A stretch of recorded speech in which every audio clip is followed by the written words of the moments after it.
Bien, vamos a continuar. En este momento vamos a dedicarnos a lo que es la arquitectura educativa. La resolución 084 del 2019 de Minedu es el que ha aprobado la última norma de educación básica regular, sobre todo primaria y secundaria.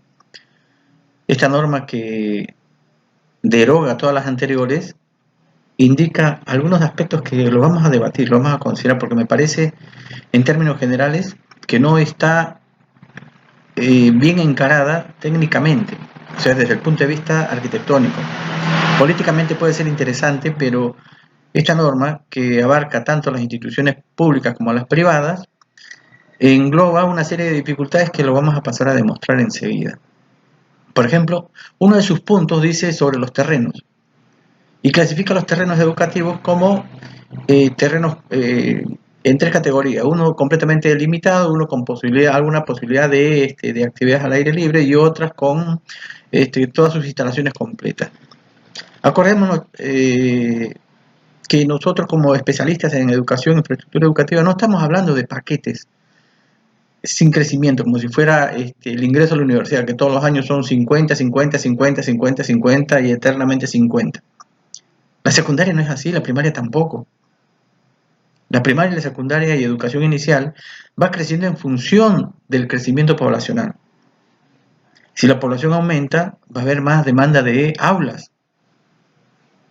Y no se van a mudar a cada 2 kilómetros o a 3 kilómetros para ir a un colegio si lo tienen cerca, sino que los colegios tienen que ser, o las instituciones educativas tienen que ser lo adecuadamente flexibles para permitir ese crecimiento, sin afectar el uso adecuado de la institución.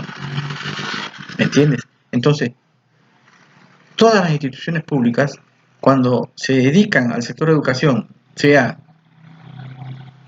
inicial, primaria o secundaria, tienen que tener siempre áreas de proyección para el crecimiento, para una proyección de vida de 20 años o 15 años.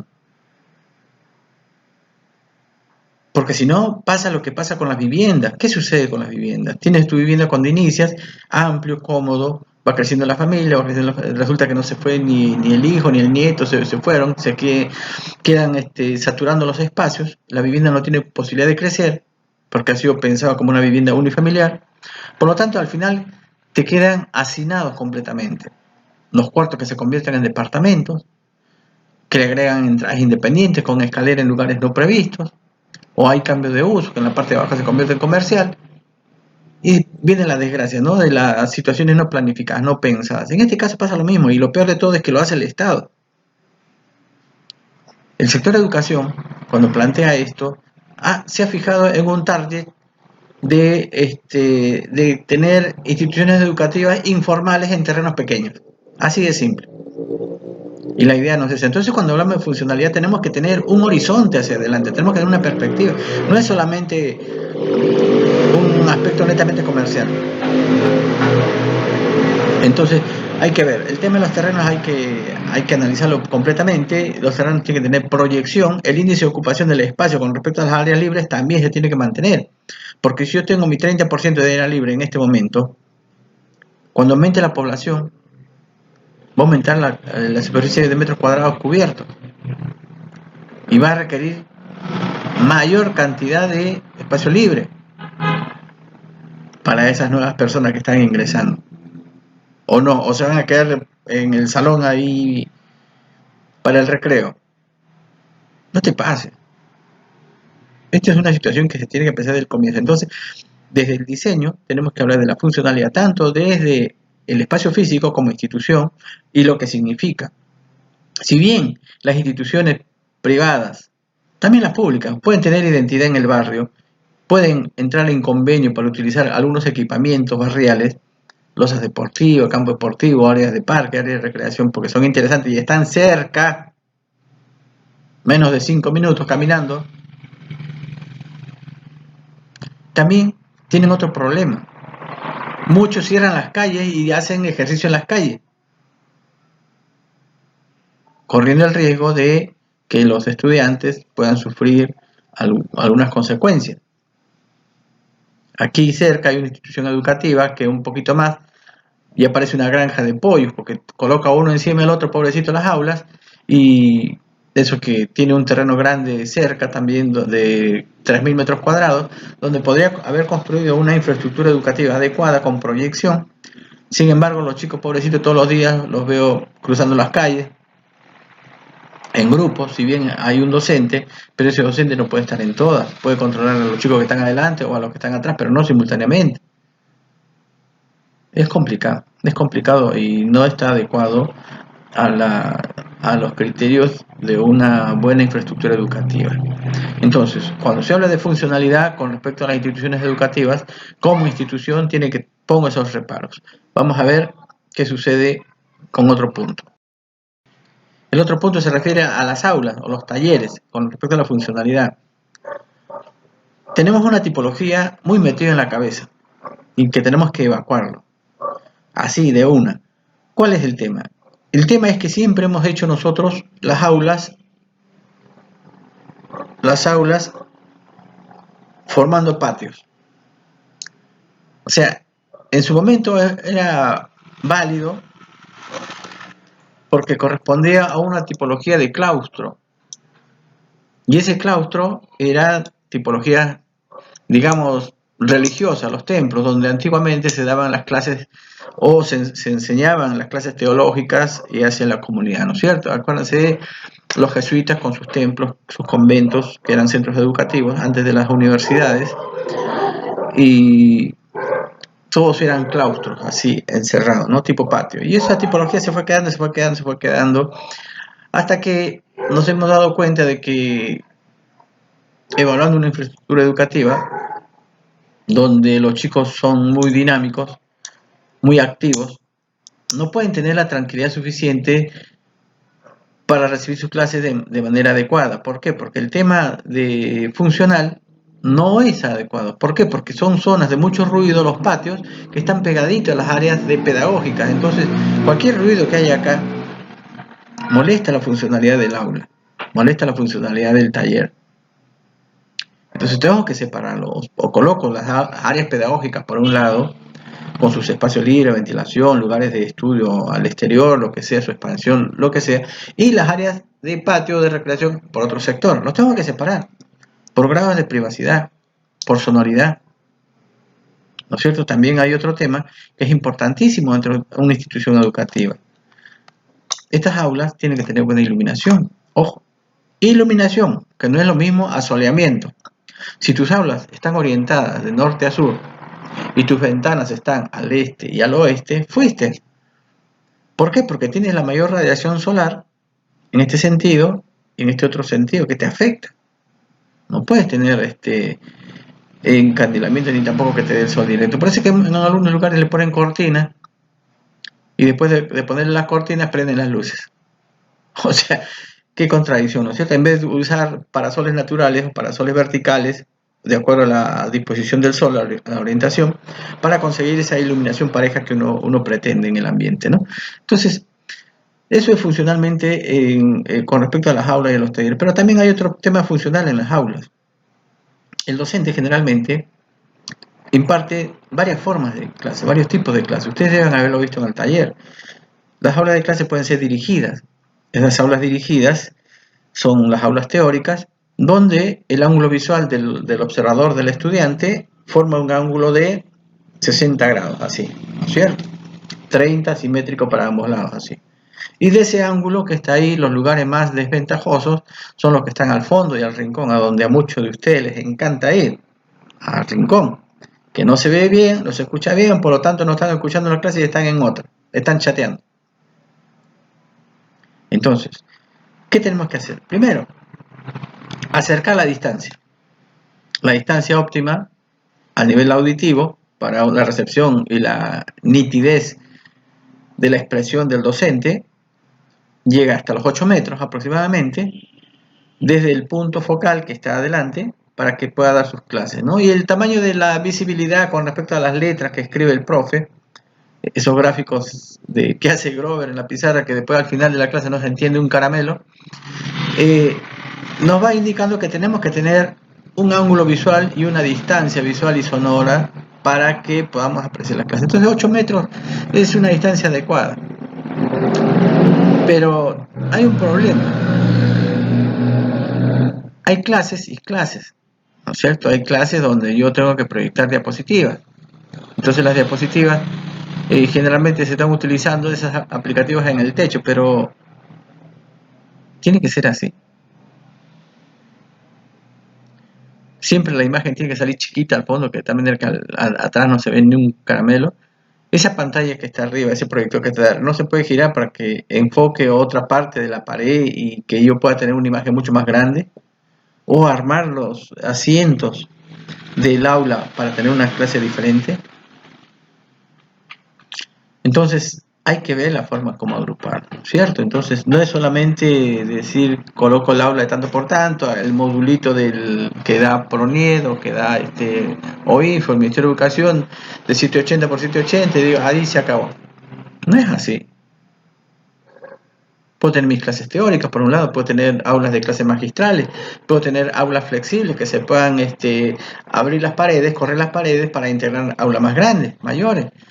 En una de esas tengo un docente especial invitado y los 30 alumnos, los 25 alumnos que tengo son muy pocos para semejante calidad de docente.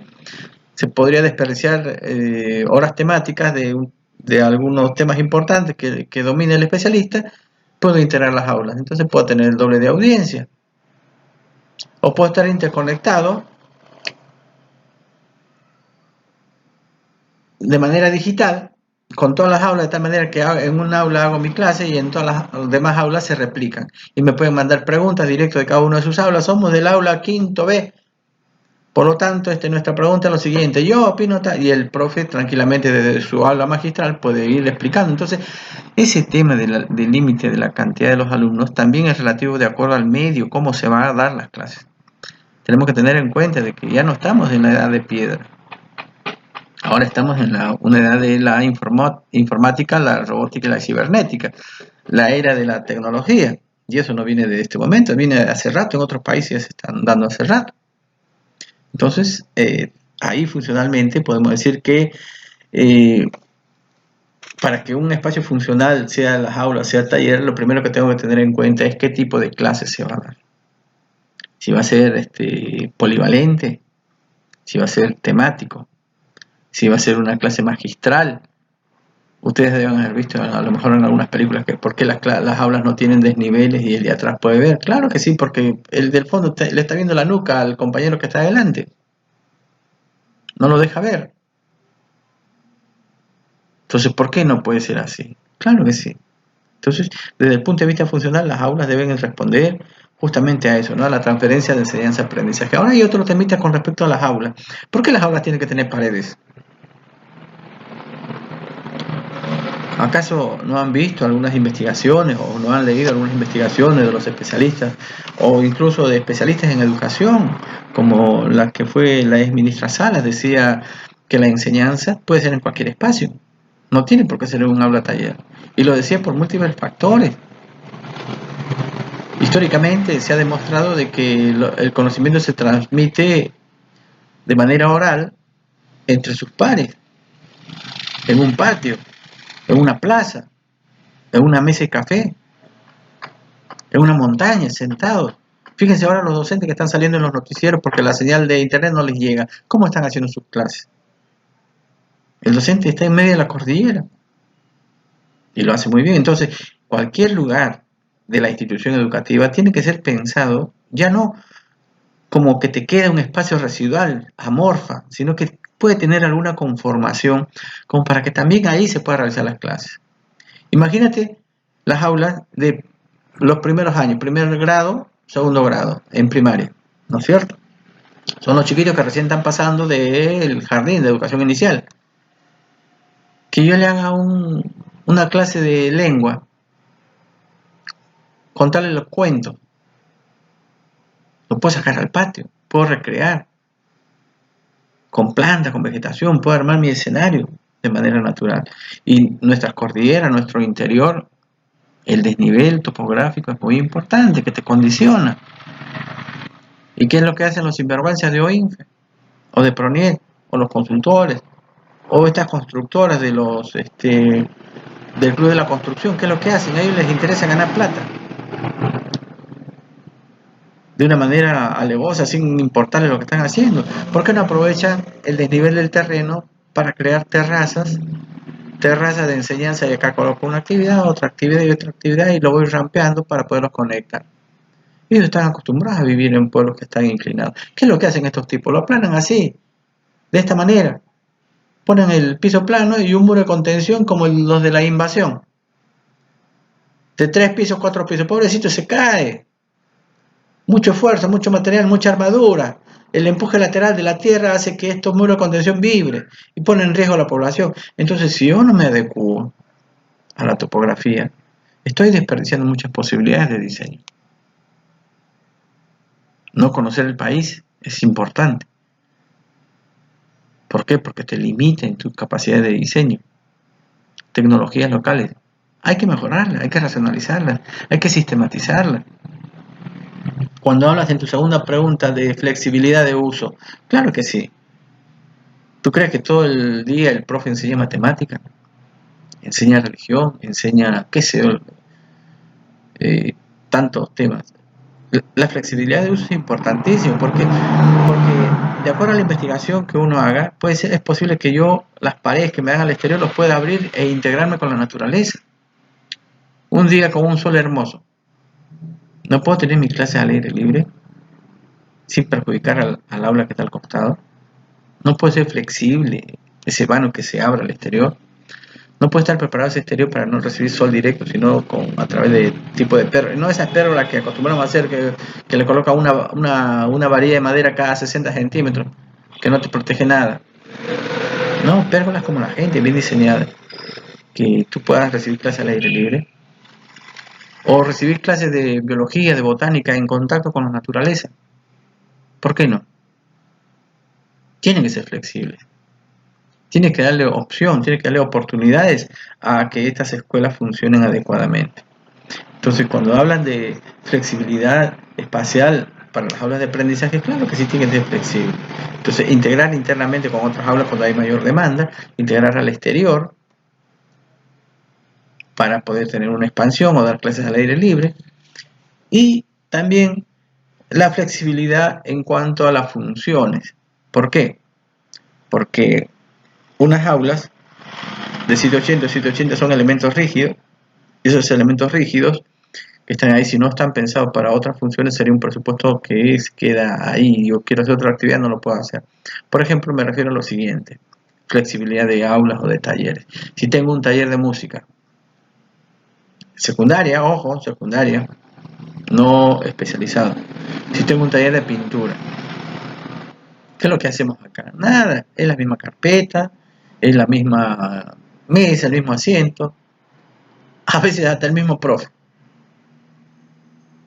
Entonces, si quiero que sea flexible el aula,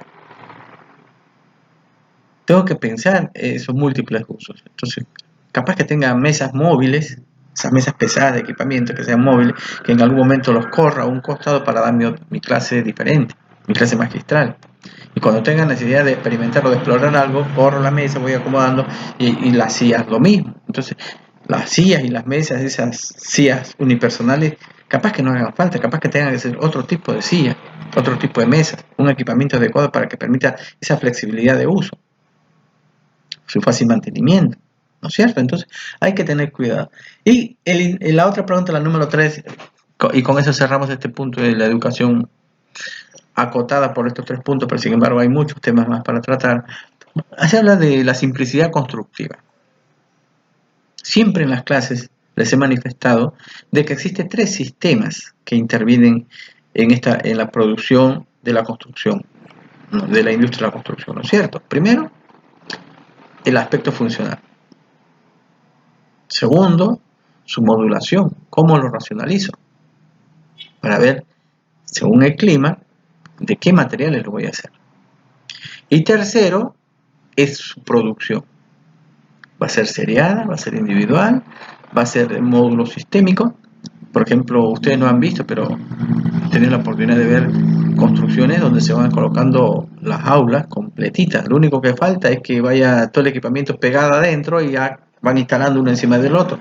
Encima, si te queda chico, está pensado para que se conecte internamente y lo colocan encima del otro. Y van colocando módulos así de ambientes que se van colocando. Son prefabricados de un sistema pesado, módulos de hormigón. El sistema se llama MOA, MOHA. ¿No es cierto? Ese sistema tiene más de 30 años y acá todavía estamos en pañales. Entonces, puede ser que yo primero haga mi coordinación modular. Diseñe, dibuje, vea el material, vea la zona, vea el clima, vea las condiciones. Y hay que pelear mucho para que no se utilicen estos muros de 15 que están utilizando acá todo el mundo. No, con 15 es suficiente porque el sistema estructural es aporticado. Me interesa 3 cominos. ¿El muro de 15 te aísla del calor? ¿El muro de 15 te aísla del frío? Con estos cambios climáticos, ¿te sirve el muro de 15? ¿O es solamente un cerramiento que le quieres dar? Es como esos techos de calamina, muchos colegios ahí de pobrecitos, los chicos se desmayan. Piensa que colocándole el techo de calamina ya está, como está techado, funciona. No es así. Tienes que darle condiciones mínimas de habitabilidad, confort térmico, lumínico, la seguridad para estos temas. Nosotros estamos en una zona de sismo, de riesgo, por lo tanto, el tema del sistema constructivo va a ser importantísimo de acuerdo a lo que vas a elegir. ¿Qué vas a elegir? Materiales tradicionales, un sistema constructivo tradicional, o sea, mezcla de ladrillo y columna, un sistema industrializado, liviano, pesado, un sistema de producción masiva, estos módulos que te digo prefabricados que ya puedo armar con grúas pesadas así, cargarlos uno encima del otro, ver el sistema de engranaje de los apoyos y los encuentros para que para los efectos sísmicos y las cargas gravitatorias no se muevan. Es posible, fíjese acá en las estaciones de metro del tren metropolitano, son vigas prefabricadas, todas, cómo están ancladas. Imagínate si hay un sismo, ¿se cae o no se cae?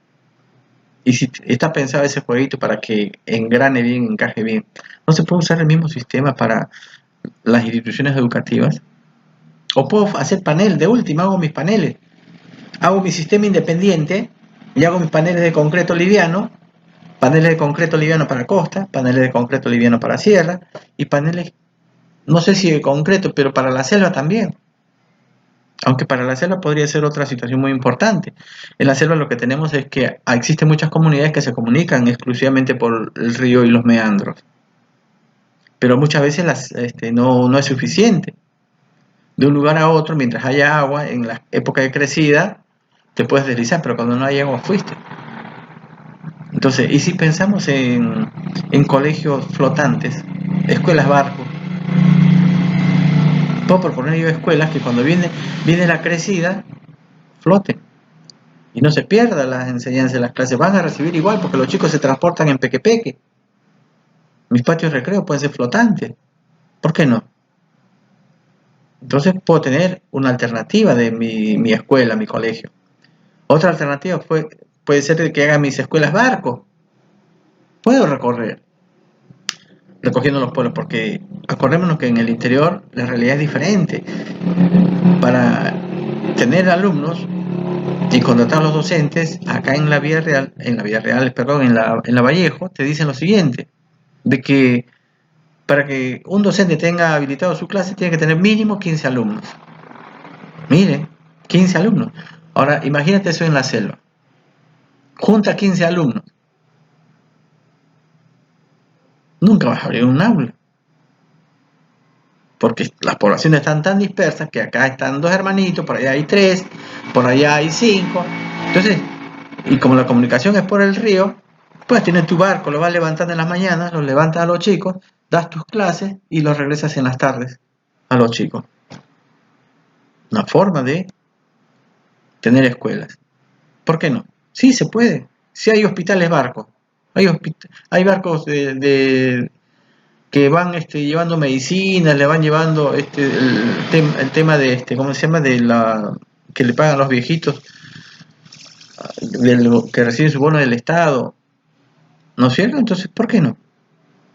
O siempre van a estar marginados. Y así como eso, los colegios en la puna. ¿De qué material va a ser? Concreto, el concreto cuando lo estás haciendo con la temperatura se agrietó, se congeló el agua, se cristalizó, no funciona. Hay piedra, hay mezcla, hay cal. No puede hacer con cal y canto, no puede tener una arquitectura adecuada y colocar una vez que está armado todo el cascarón, todo el envolvente exterior que me va a proteger del clima, ese clima áspero, crear mis espacios interiores con lugares de acumulación de calor para poderlo transmitir directamente a las aulas. O sea, tecnológicamente también podemos hacer varias cosas. Entonces, el tema de la simplicidad constructiva va a depender de qué es lo que andes buscando. Recomendaciones para Lima, para San Juan de Lurigancho, sistema modular.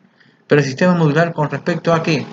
Con respecto a las posibilidades constructivas sin que te afecte el problema acústico, sin que te afecte el problema sísmico. ¿Me entiendes? Entonces, a lo mejor creas tus paneles modulados y los vas ensamblando, los vas ensamblando.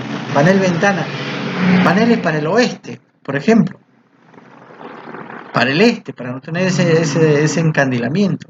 Te sirve de cerramiento y a su vez te sirve de ventana. ¿Por qué no? Alguien ya lo quiso hacer. Más o menos que lo ha logrado, seguramente lo debes haber visto. Ese que está ahí pasando la hacienda, que se llama el Instituto Británico, cuando rota su fachada, creo que a 45 o a 30 grados. Coloca las ventanas hacia el norte, ¿no es cierto? Y hacia el este le pone esa pared. Entonces no recibe sol directo, pero recibe luz, no tiene encandilamiento. Interesante. Y así como eso hay muchas situaciones que podemos hacer. Por lo tanto, en este sistema yo te pido de que tu volumetría, tu volumen, tiene que ser bello en el sentido de que los materiales se expresen, sobre todo en esa idea innovadora que quieres tener de tu institución educativa. Arquitectos, muchos éxitos. Arquitecta, va con mucho cariño, dedicado para ti. Cualquier pregunta, no tiene nada más que avisarme o escribirme al canal respectivo.